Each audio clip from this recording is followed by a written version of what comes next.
In today's video, I'm going to be talking to you about the Abbey Yung Method, but from the perspective of someone who is going through the perimenopause.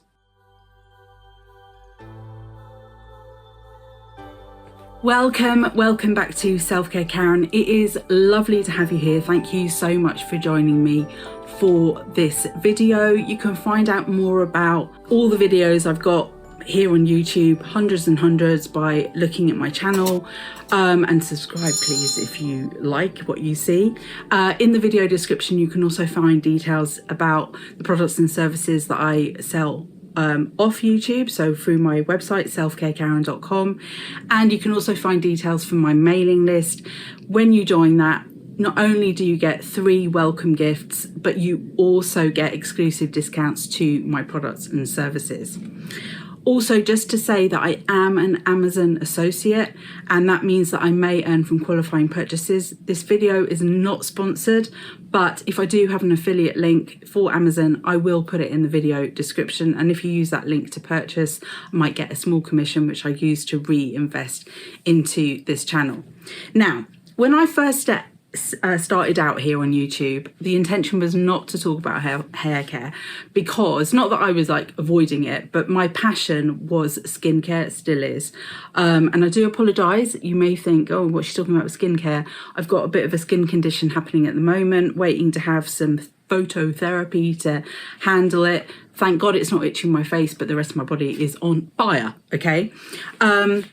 So my intention wasn't to focus on hair care, but I started doing hair dye videos because I dye my hair very frequently, and these proved to be really popular. And so I've got more and more into doing videos based on hair care, but also following advice of YouTubers that know what they're talking about, unlike myself, in terms of hair care. Here I'm documenting my journey, I'm giving you my honest opinion, but I'm not studying, is it called trichology? I'm not professing to be any form of expert on the hair.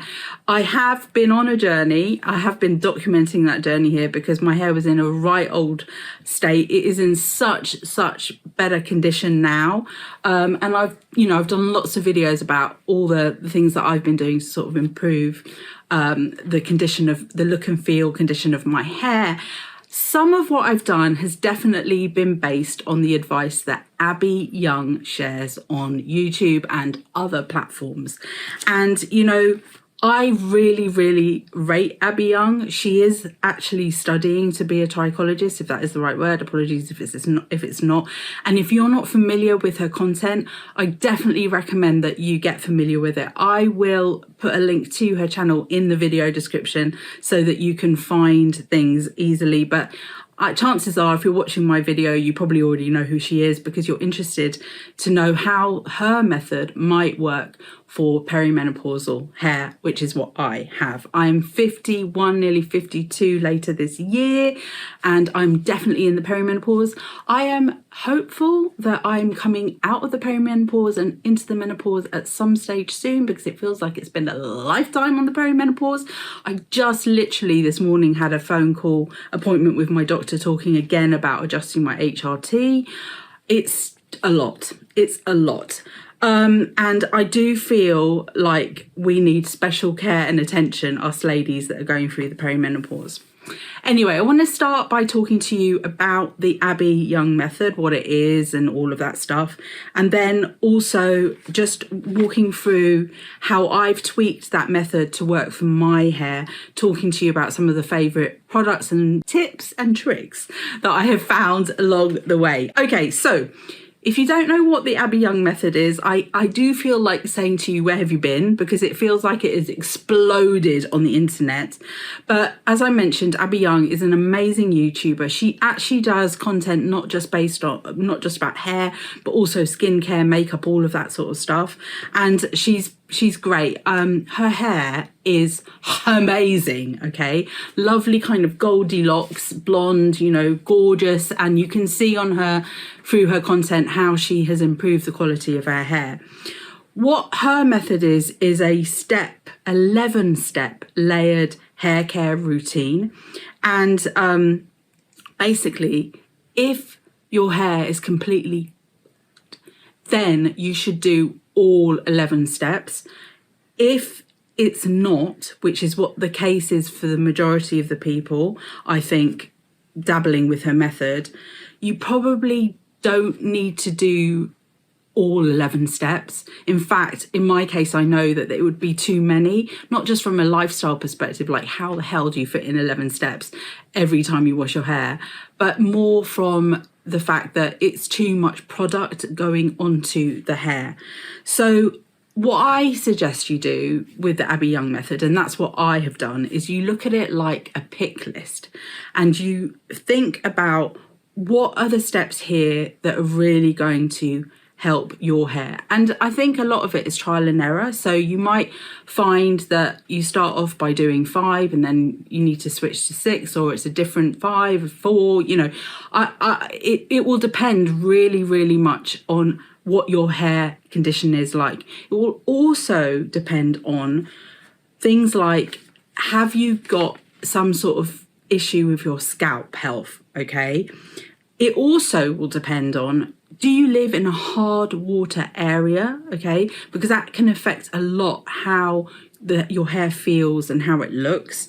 It also will depend on your hormones. So obviously I'm talking about the perimenopause here, but for us ladies, before we go into the perimenopause, our hormones, they fluctuate even more in the perimenopause, but they fluctuate always depending on where you are in your cycle.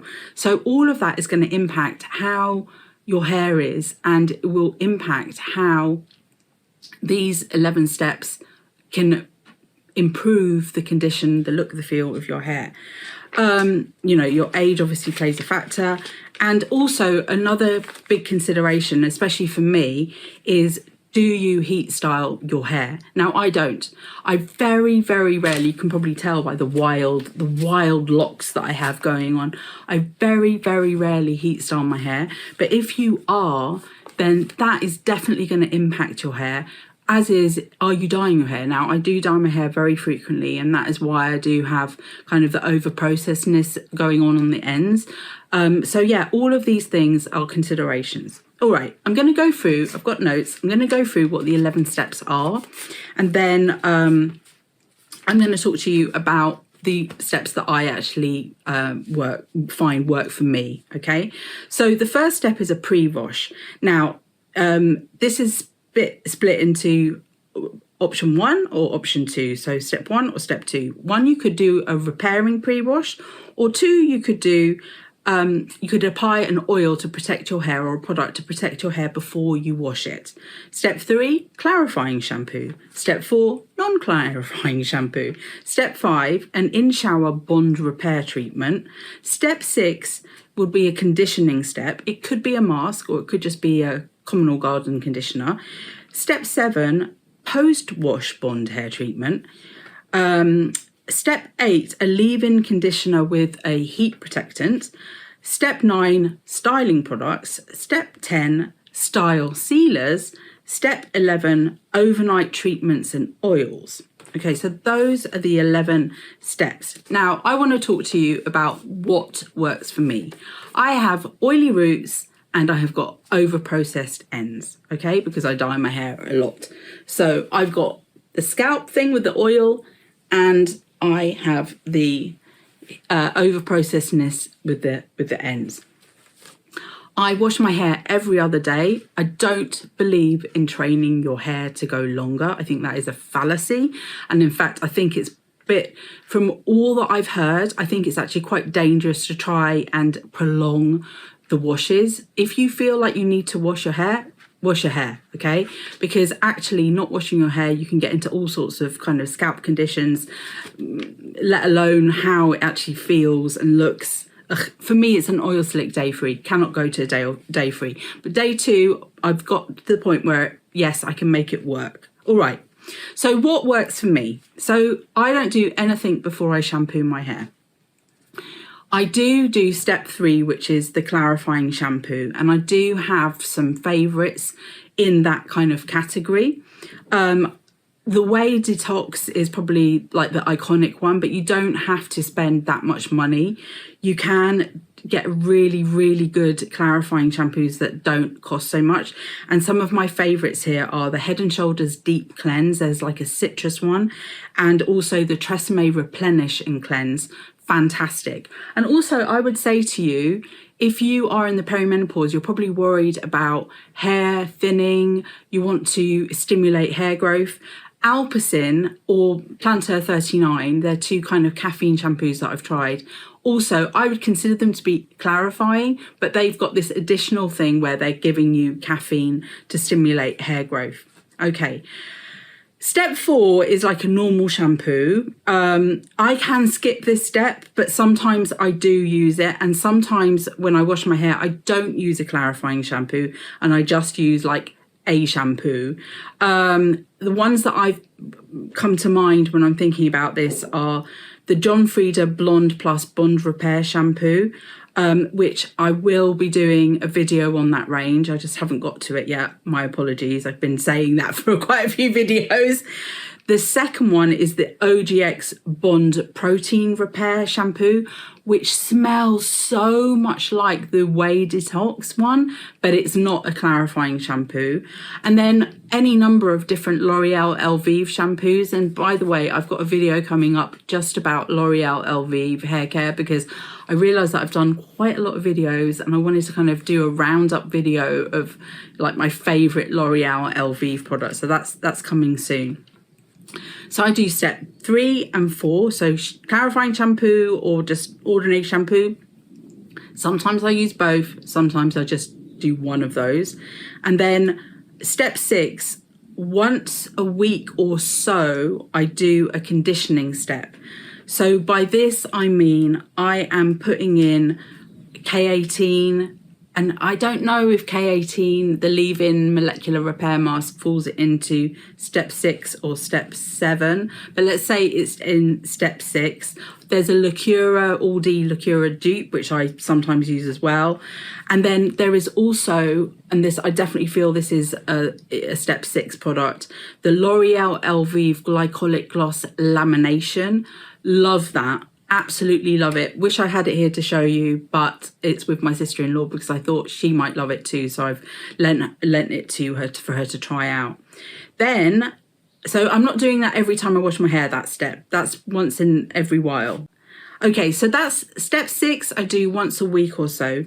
Then also, every now and again, I will use step 7, which is a post-wash bond hair treatment. And that's why I'm not sure if K18 falls into this or into step 6. But the products that I do use here are actually pre-wash items. They're labelled as being pre-wash, but I find they work so much better if I use them after I've shampooed my hair.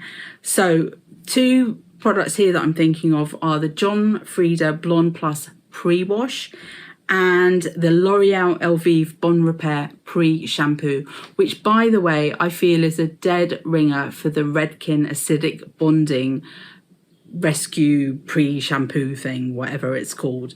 So, which you're supposed to use before you shampoo your hair, but actually I find it works loads better when you use it after you've washed your hair. Okay, now, one step that I never ever miss now, so this is now one to step 8 of the ones that I use, and this is thanks to Abbey Yung, but it's also thanks to the Blowout Professor, who I also look at his content on YouTube, is using a leave-in conditioner. Okay, always. Why? Because it gives you slippage. Okay, so I find that in order to avoid breakage of the hair, and my hair is very susceptible to breaking and coming out, I need slippage in my hair when it's wet. So here we have a vast array of products. I do have a video where I talk about a roundup of ones that I've used, and I'll link here, but I'm thinking the Pureology Colour Fanatic, the iconic spray. Redken 25 One United Leave-In Conditioner, again, another brand leader.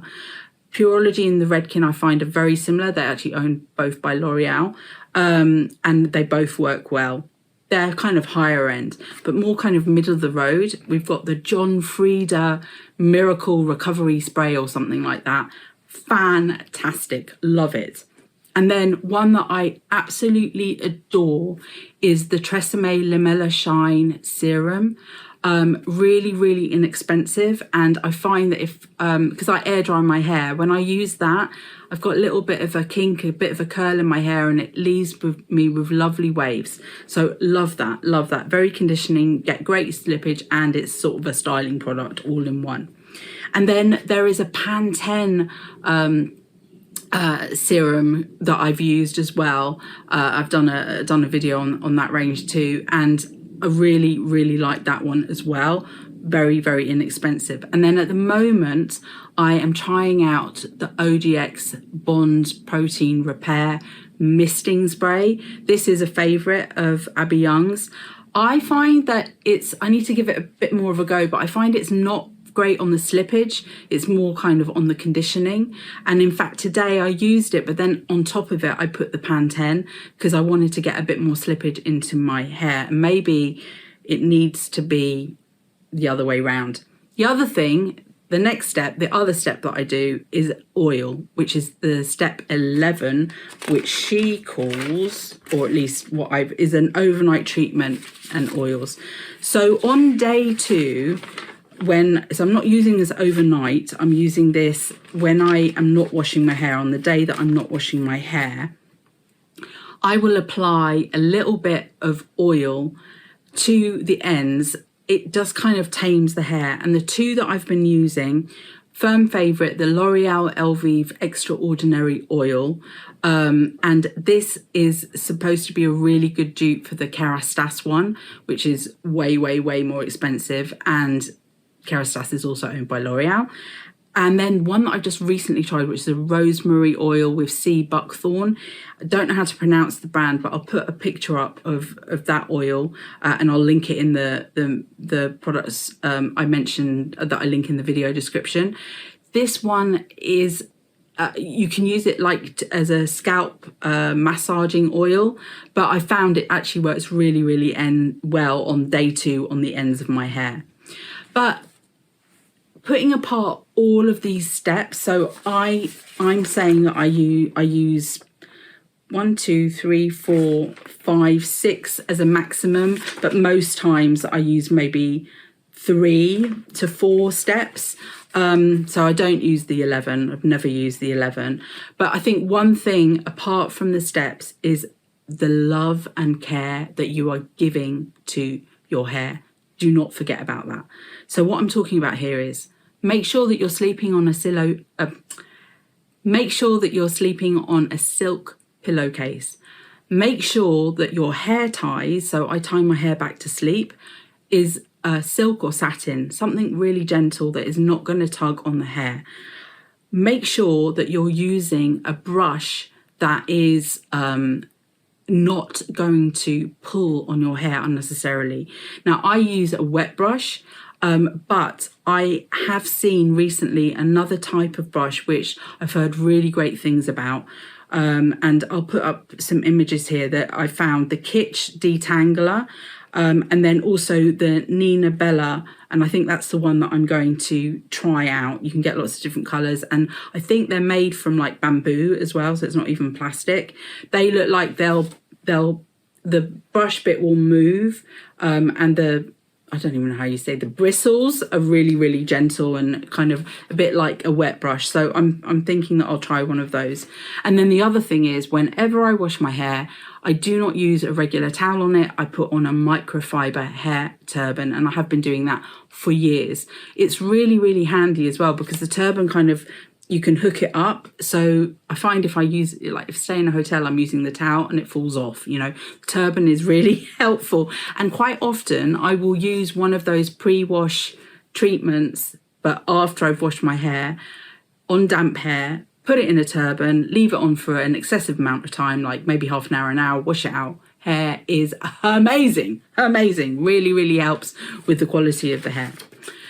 So hopefully I've debunked the Abbey Yung method a little bit for you, given you some top tips for how it might work with perimenopausal hair, which is what I can speak to because that's what I've got. And I would love to hear, what are your kind of top hacks when it comes to looking after your hair? Are there any products that are your ride or die that you would want me to feature in an upcoming video? Love getting your recommendations. They definitely it's part of my planning for content, looking at the comments and seeing what has been recommended to me. I would love to hear from you. Thank you so much for watching. Remember, you are in perfect time. See you soon.